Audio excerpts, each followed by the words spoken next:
know. Alright, well, Saturday, we're meeting up at Graceland Shopping Center. It's off High Street, right by 71. I printed directions and a map and everything on one of the threads on the USMB. And then we're cruising out to this guy I know. He owns like 500 acres out by Zanesville. He says he already cut trails and stuff on. He says we can go 4-way on the camping out there. Cool. Yeah. So yeah, if you can make it down, come on down. Okay. All right. Cool. All right. Later. Yeah, he said he'll run out tonight. Here in an hour or so. Okay. John, you have a timing light? Yeah. All right, we're gonna put my distributor back in so you can get yours. If I can find it. But yeah, anyhow, we're not hot rodding up and down your road. That's all right. Yeah, just on living. well, I don't want the sheriff to come out and get in trouble. We're taking it easy up and down the road. So unless somebody thinks we're stalking them. Like Jim. Yeah. What? Huh? What? I put them back in the case, but you know where to find them, I think. What? Huh? Huh? What? That's right. I don't even think I tightened that down. So you're gonna put your distributor back in here now? Yeah, we'll put the original one back in. Now that the fuel pressure regulator's hooked up, because that might not have been the problem. Yeah, it looks real clean, real nice. What do you do, Dan? Where do you work at? I work at Maintenance on Wheels, a little janitorial place in Butler, and I just do that to keep me busy. And then I actually make my money working out of state doing floors. Oh, no shit. My dad owns a flooring company. What's he do? What's it? Hardwood, laminate, carpet. Oh, see, I don't do that stuff. Tile. I do epoxy and urethane concrete coatings. Oh, okay. I work at Caterpillar. Sweet. Right now. Build truck engines for semis. That sounds like a fun job. Yeah, it's alright. Like but everybody like there's that. a bunch of assholes, so. Yeah, still having a lot of problems there. And actually, I submitted my package back in for the Marine Corps, so I might be Really gonna do it, huh? Yeah, I'm really gonna do it. I might be going back in.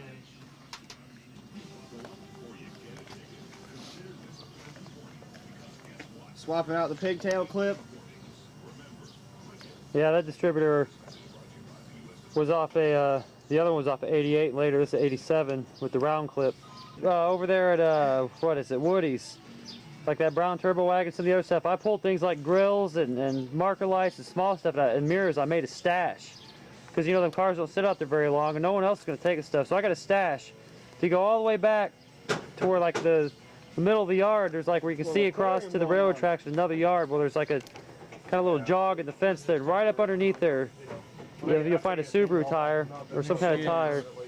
Yeah. And you'll find a stash of Subaru parts that I've left out there. I forgot to check where this distributor was at before I pulled it out. So now Line up your, top dead center.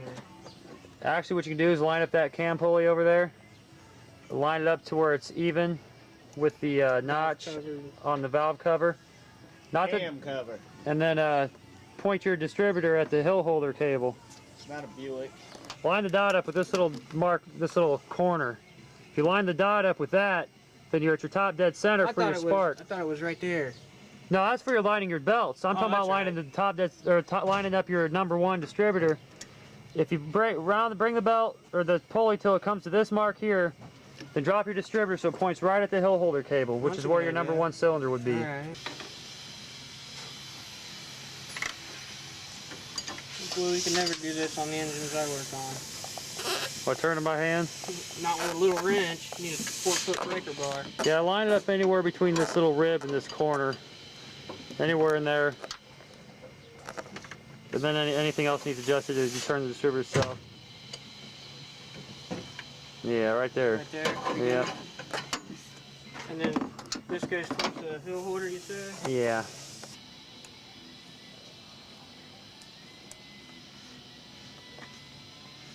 That's pretty nifty how you can do that.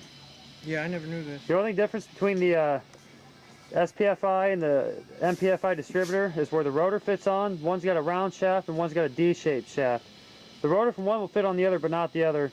And I believe one of them's got a slightly taller rotor and taller cap. If you got the rotor and distributor as a set, would they swap Yeah. out?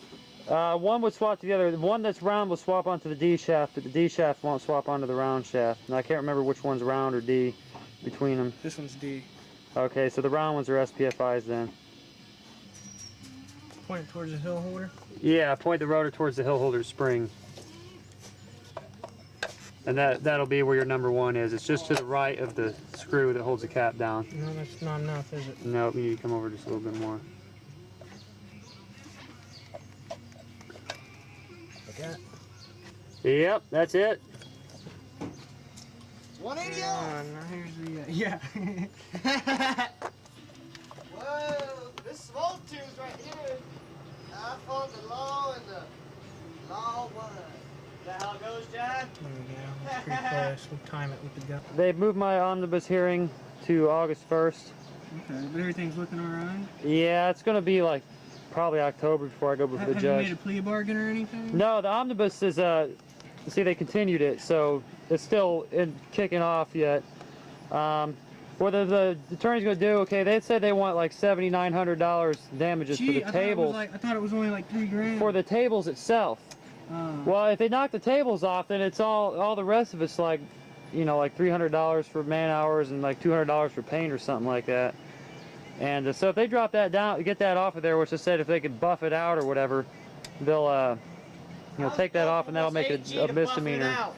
I don't know, it's stupid.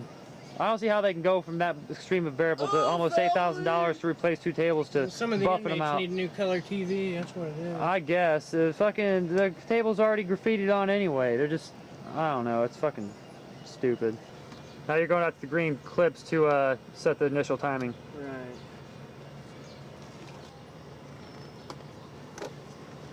The black one's here for the you check it mode. Uh-huh. And then these guys right here for the timing.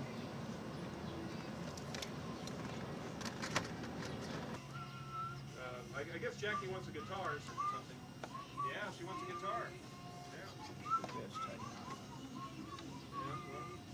That's weird, I've never seen a timing like this. Yeah, I've seen them like that. I've seen the kind that got a like a fucking springy thing, and then they got the inductive type that fit on the clamp onto the wire. You want me to turn this air compressor back on? Yeah, if you want to. Let it build up.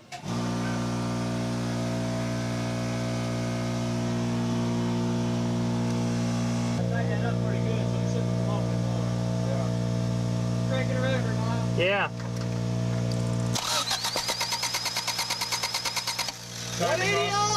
Did you hook up the distributor? I don't think I plugged in the distributor yet. Professional shade tree mechanic. Alright. Alright, round 2. Watch it. Let's try this again. Is it going to match permanently?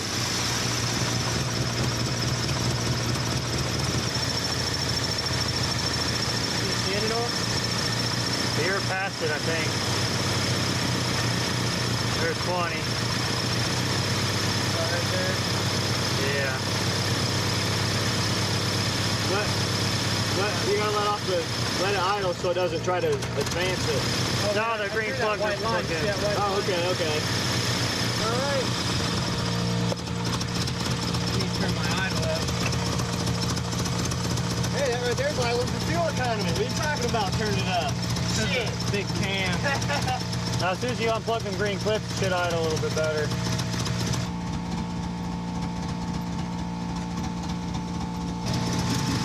Still need to idle it up. Yes, you're about to stall if you rev it like a short rev. Yeah, well, idle real low. See, it's like it almost stalls out and then catches itself. 30 miles a gallon on the way over here. That's good. It's pretty good. I got 450 miles out of my tank of gas coming from Wisconsin. I had a quarter tank by the time I got back. And what? In my sedan. No way. Yeah. I'm lucky to get 190. I noticed, like in my car, that green one there, how I drive will affect it a lot. If I'm pulling the high revs and really into the gas, I'll get about 200 miles to a tank. But if I drive for fuel economy, I mean, I was actually surprised I got almost 350 miles out of one tank of gas. But that only holds 11 gallons as compared to these older ones here. They hold more fuel. These hold about 15, 16 gallons. I think it's 15.9 exactly. I get about 260, 270 in that Loyale, which really isn't even that good for that. You know, that's Well, I found that like I drove like 65 miles all the way back. If I would have been doing like 70 or 75, I would have ran out of gas about 375 miles. I bet I could got 475. I just filled up with gas. You know, my needle was like below the E, and I hadn't run out of gas. I'm like, man, this car won't run out of gas. I wasn't afraid of running out of gas because I had a 5-gallon can full in the back.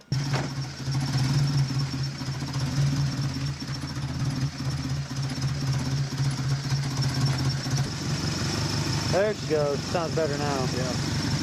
That's about 700. Yes.